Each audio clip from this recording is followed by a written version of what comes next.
Hola, ¿cómo están? Muy bienvenidos a un nuevo programa de eChile. Hoy, gracias a la Universidad del Desarrollo, Fundación País Digital y Samsung, continuaremos conversando en cómo acelerar la entrada a esta sociedad del gigabit.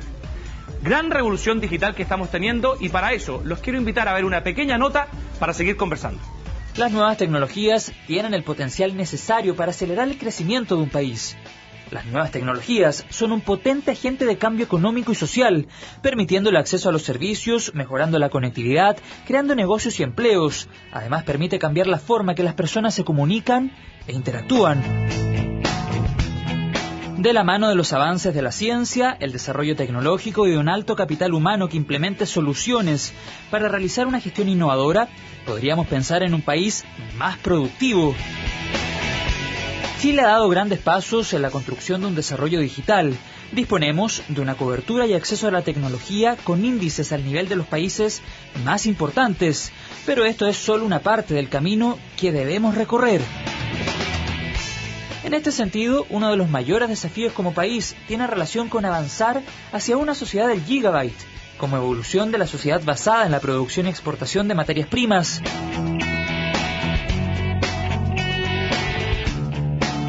En la actualidad, la rápida adopción de las nuevas tendencias tecnológicas está generando grandes impactos en diversos ámbitos de la sociedad y de la economía. Según recientes informes de la OCDE, aproximadamente la mitad del crecimiento de los países de este organismo se explica por la incorporación de las TIC en los procesos productivos. En consecuencia, los países que no sean capaces de desarrollar una economía digital y adaptarse a esta nueva revolución digital o sociedad del gigabyte se quedarán en el pasado. ¿Cómo subirnos a esta revolución digital? ¿Cómo avanzar más rápidamente a una sociedad más productiva?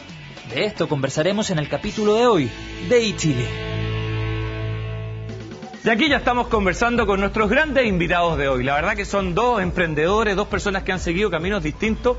Marcos Terán, director de desarrollo de la Fundación País Digital. Muy bienvenido, Marcos. Gracias por acompañarnos. Muchas gracias por invitarnos. Y don Roberto Muso, presidente de Digevo, Digital Evolution. Digevo.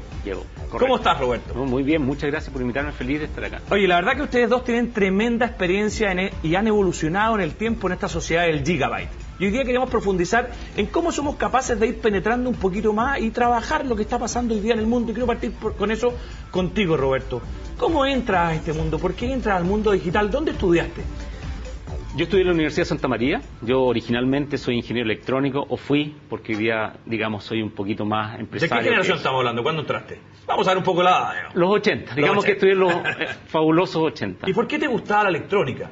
Mira, yo vendría siendo lo que hoy día es un gamer, pero sin consola, sin teléfono celular. O sea, ¿te gustaba el Atari? Me gustaban los Atari, me gustaban los flippers, los antiguos flippers. ¿Tú te acuerdas de los flippers? ¿Tú te acuerdas de los flippers? Pero por supuesto, jugamos toda la vida. Yo es lo que podía hacer con la tecnología que había en ese momento y me hubiera encantado construir mi flipper. Entonces, como gamer en ese tiempo, elegí la carrera que me iba a permitir dedicarme a lo que a mí me gustaba. Ingeniería civil electrónica.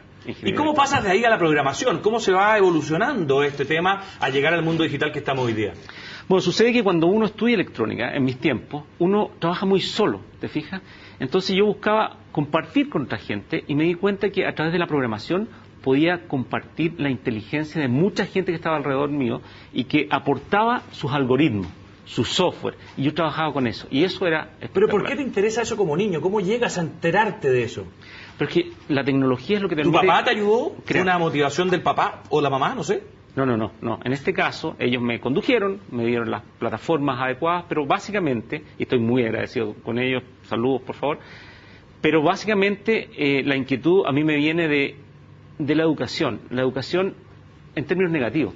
No me planteó los soportes que me debería haber planteado para conducirme por otras vías. Entonces yo en mis inquietudes lo que hice fue desarrollar lo que en ese momento era una capacidad de crear.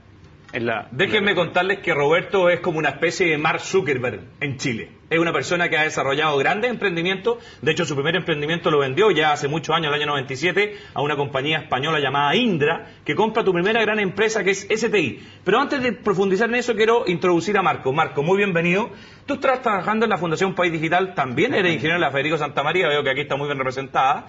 Estudiaste en el MIT y hoy día estás trabajando todo lo que son los proyectos para empujar en el mundo público el desarrollo digital. ¿Cómo ha sido esa experiencia? Bueno, a diferencia de Roberto, en mi caso yo empecé en los 90 y empecé con el Atari. Y también lo que yo hice fue estar programando precisamente para hacer mi propio juego. Y mi mundo siempre ha estado ligado en este tema de la tecnología. Y cuando estamos trabajando en la fundación, lo que nosotros buscamos en realidad es poder articular y que más gente esté trabajando sobre el tema. Es poder masificar esa tecnología. Porque la tecnología, independiente de qué área, es algo interesante donde tú te das cuenta que inclusive tú puedes aprender pero divirtiéndote. Pero o sea, el rol de la fundación es ir evangelizando en proyectos digitales y tú lo que estás haciendo son proyectos concretos. Exactamente, nosotros trabajamos inclusive con Corfo, que es un tremendo aliado en nuestro viaje, trabajar con el sector privado, con el sector público, congregamos empresas y lo que buscamos precisamente es empezar a colocar la tecnología, sea de avanzada, ya estamos hablando de juegos, de Internet de las cosas, a una tecnología mucho más basal que finalmente igual ayuda a la productividad de las empresas. Bien, desarrollo tecnológico moviendo la política pública, moviendo la necesidad de una modernización del Estado, desarrollo tecnológico moviendo a los empresarios. ¿Cómo está esa realidad? ¿Cómo está la realidad en Chile? ¿Cómo está el empresariado chileno haciéndose cargo de esta gran revolución que estamos viviendo? Qué bueno que me hayas preguntado eso, Pelayo, porque te arriesga a mi respuesta. Mira, yo creo que hay distintas realidades, pero la generalidad y la mala noticia es que estamos un poco atrasados. Piensa la tremenda oportunidad que representa el cambio digital, la sociedad del gigabit que se nos viene inexorablemente, y uno puede esta ola o surfearla y aprovechar todas las ventajas o dejar que te pase por encima. Yo creo que a nivel empresarial, hoy día, más allá de los problemas que estamos teniendo, que son por todos conocidos, tenemos un problema de miopía digital, yo diría eso. Y es un poco fuerte decirlo, pero básicamente los tomadores de decisiones a nivel empresarial no son nativos digitales, entonces simplemente no ven. Pero tratemos de aterrizar un poquito. ¿En qué te das cuenta tú? Tú llevas 30 años en este mundo digital.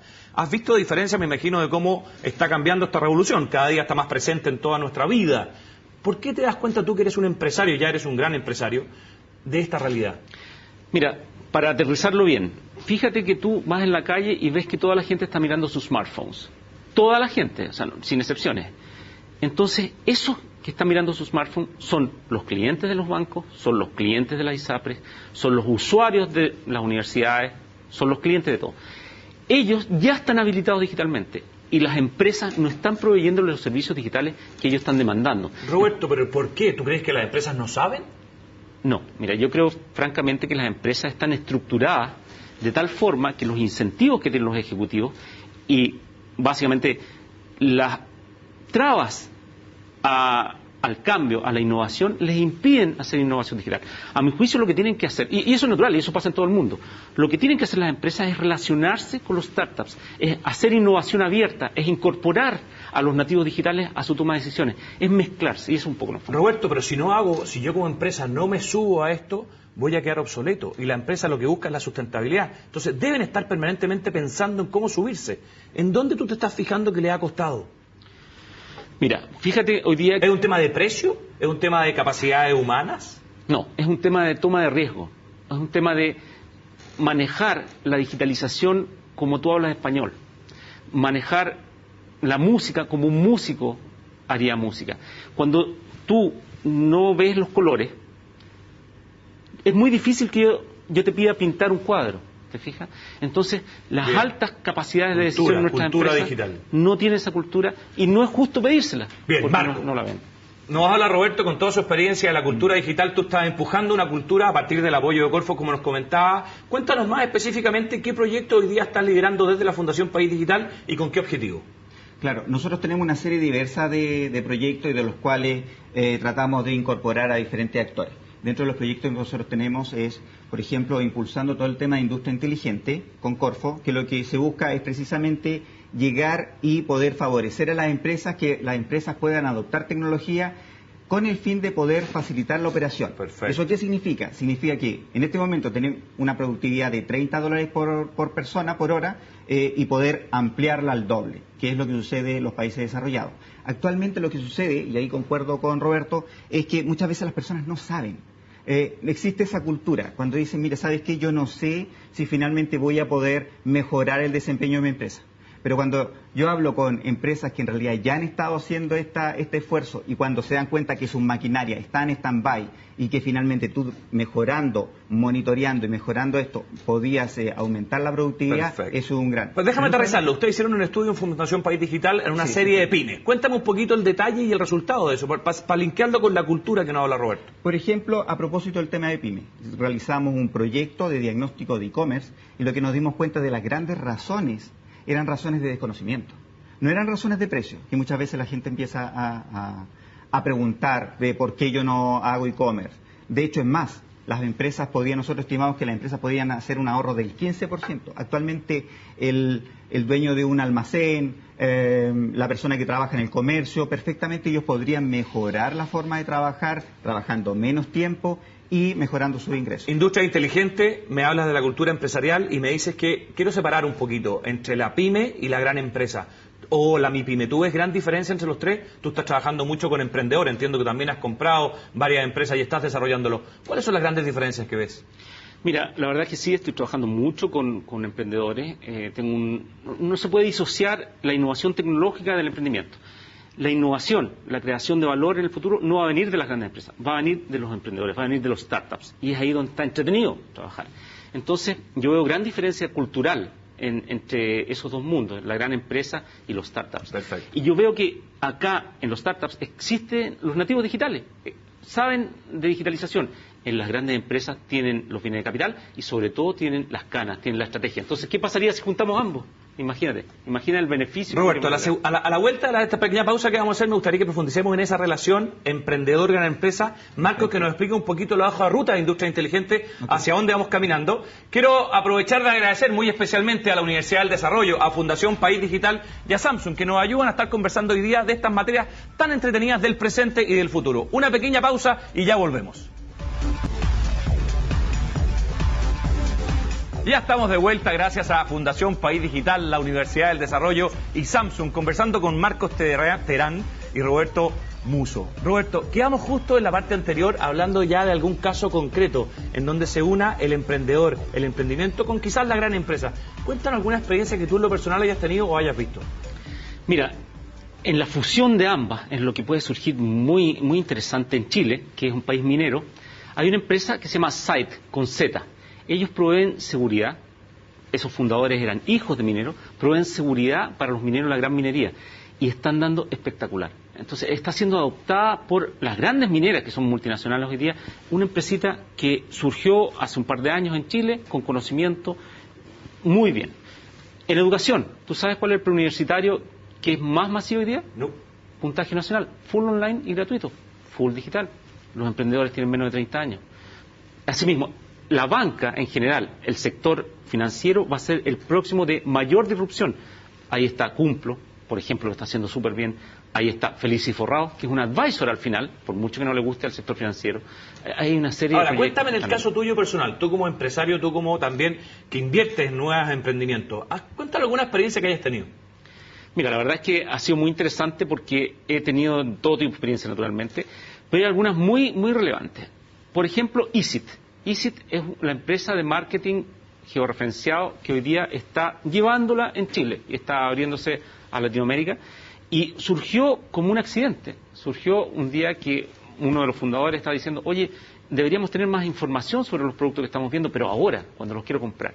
Y ahí surge esa empresa y está siendo adoptada por los mayores Esa empresa la monta un emprendedor. Él ve la necesidad. ¿Cómo te relacionas tú con ellos? ¿Cómo te acercas? Básicamente a mí me cuentan la idea, yo veo... ¿Ellos estaban buscando capital? Estaban buscando financiamiento, estaban buscando conducción, que Perfecto. eso es muy necesario, estaban buscando relacionamiento. Entonces plantean la idea y básicamente me enamoré inmediatamente de esa idea y me hice parte de ese ¿En qué proyecto. falla el emprendedor joven cuando tú me dices están buscando conducción? Mira, yo creo que tenemos algunos gaps en algunas cosas. Primero que nada, tú tienes un elemento higiénico, es decir, el conocimiento respecto de emprendimiento, cómo se forma una empresa, no respecto del root, sino que cómo tú buscas los socios, cómo repartes el equity. Eso debe estar muy claro.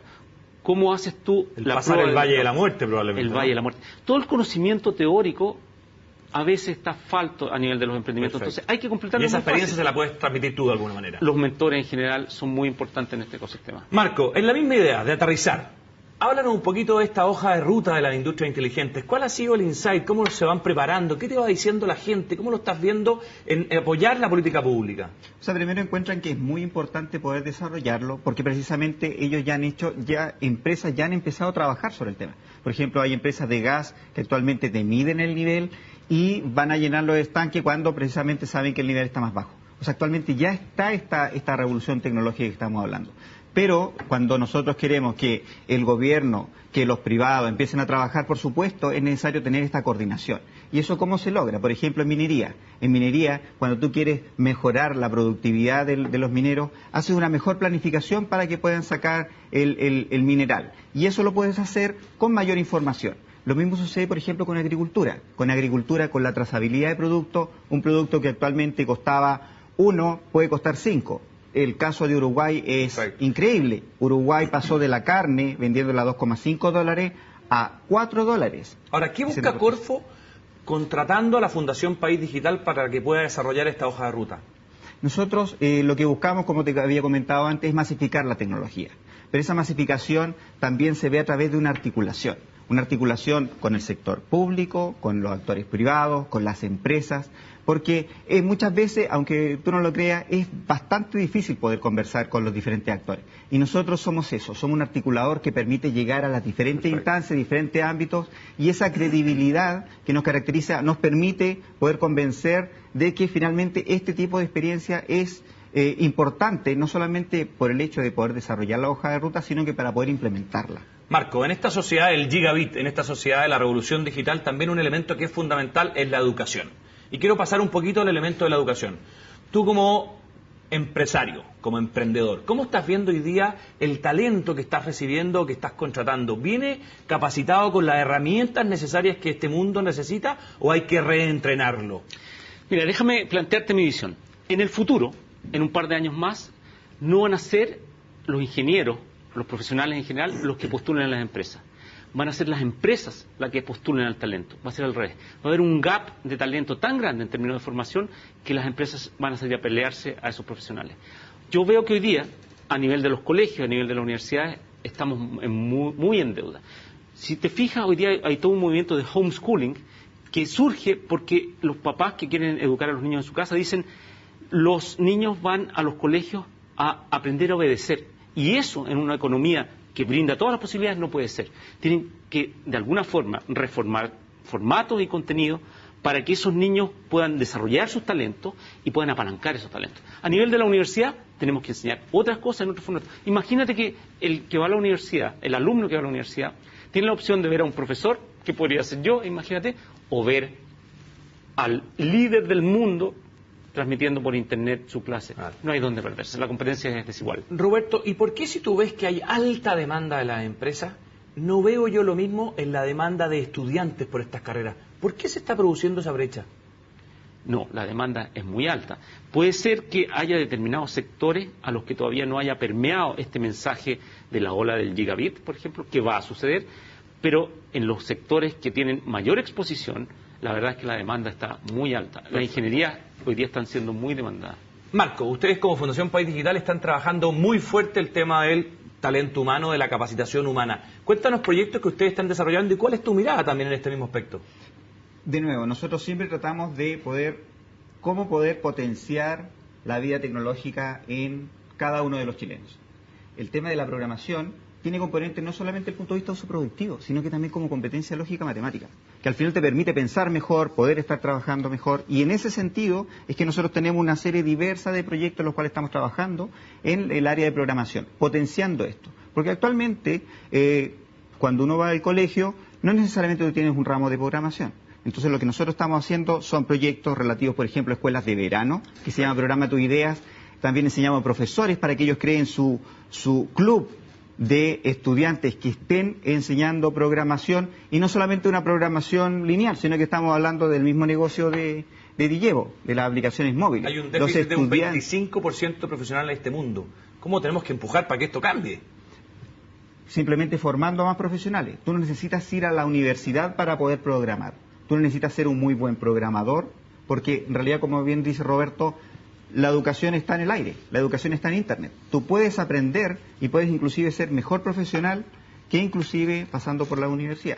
Roberto, un 3,1% del PIB, según un análisis que hicimos nosotros en País Digital, está relacionado a materias de la tecnología. ¿Cómo estás viendo tú, como empresario, que el ecosistema nacional, las políticas públicas, te están ayudando o no ayudando a desarrollarte más en estas materias? Y sobre todo te pregunto a ti, dada tu experiencia de más de 30 años en esta industria. Mira, aquí te tengo que contar una historia. Cuando yo hice mi primera empresa en el 97, la que vendí el 2000 que te conté, no había ningún apoyo. O sea, yo tuve que hacer todo, francamente, a poto pelado. Luego empezaron algunos apoyos relativamente tímidos y yo empecé a observar a un Corfo y empecé a tratar de trabajar con ellos y tenía una opinión respecto de que, mira, son muy burócratas, es muy lento el apoyo, pero ahora que los conozco muy de cerca y que estoy trabajando íntimamente con ellos, creo que están haciendo una tremenda labor en el apoyo al emprendimiento. Las iniciativas como Startup Chile, por ejemplo, la iniciativa de mentores, de incubadoras, son lo que Chile necesita. Nos falta todavía, respecto del ecosistema completo, convencer a las grandes empresas de que esto va a suceder y aquellos que saquen partido de esto y se vinculen adecuadamente van a ganar el juego y aquellos que no van a perder el juego. Entonces, a nivel general, creo que hay un gran movimiento de ecosistema, Chile es muy reconocido en ese sentido, pero creo que nos falta un gran player que entre masivamente a jugar este juego. Marco, la misma línea tuvo en la hoja de ruta que han visto ustedes de Industria Inteligente apoyada por Corfo. ¿Cómo lo ves? ¿Cómo ves el apoyo de la política pública y de la gran empresa en este escenario? Que están apoyando. Esa yo creo que es la primera indicación. Como bien dice yo Roberto, buen diagnóstico acá de apoyo. Yo creo que Corfo ha hecho un excelente papel, no solamente en el tema de la hoja de ruta, sino que en todo lo que tiene que ver con mejora de fomento y la productividad con la empresa y también, obviamente, con el tema del emprendimiento. Ahora, en particular con el tema de la hoja de ruta, él genera un programa. No es simplemente decir yo voy a hacer un concurso, voy a generar una consultoría. No, él crea un programa bastante afiatado, con un grupo de expertos, con un grupo de gente que esté trabajando sobre el tema y que, de nuevo, no basta simplemente desarrollarlo, sino que también implementarlo. O sea, inclusive ellos están desarrollando toda la implementación para que esto sea una realidad. Quiero llevarte, me quedo un punto en el tintero con las pymes. Tú has trabajado con las pymes, has hecho diagnóstico con las pymes. Cuéntanos un poquito qué ha salido, cuáles han sido los insights de ese estudio, cómo están hoy día las pymes, ¿están ocupando estas materias o no? Lo que pasa es que las pymes, hay diferentes tipos de pymes. Hay pymes que son más digitales que otras. Hay unas pymes que realmente uno las ve y no tienen siquiera tienen solamente una bodega, no tienen una tienda. Y empiezan a vender sus productos online. Es más, te podría decir que hay algunas empresas tradicionales, como unos zapateros, que están en este momento vendiendo por Facebook. O sea, en ese sentido, hay pymes que se han estado metiendo porque se han dado cuenta de la realidad que es bajar los costos, que esto sirve. Pero como bien decíamos al inicio del programa, aquí hay un tema de cultura. Entonces, claro, también hay empresas pyme que no tienen esa cultura. Y por lo mismo, en ese sentido, nosotros estamos trabajando con el fin de poder diagnosticarla, poder ayudar a que ellas pudieran adoptar nuevas herramientas con el fin, obviamente, de ser más productivos. Roberto, así como te dije al principio que eres nuestro Mark Zuckerberg, yo creo que hoy día en Chile necesitamos mucho más héroes del emprendimiento digital. Muchas veces los vemos en Silicon Valley o en el mismo ecosistema de Israel o en el ecosistema de los países nórdicos. ¿Cómo logramos que más emprendedores se motiven con esto? Yo creo que hoy día estamos generando mucha atracción. Es decir, hoy día... ¿Tú ves mucho más gente entrando? Mucho más gente. Yo te digo que es inminente que surja una gran empresa desde Chile en el corto plazo. Es inminente, eso va a suceder.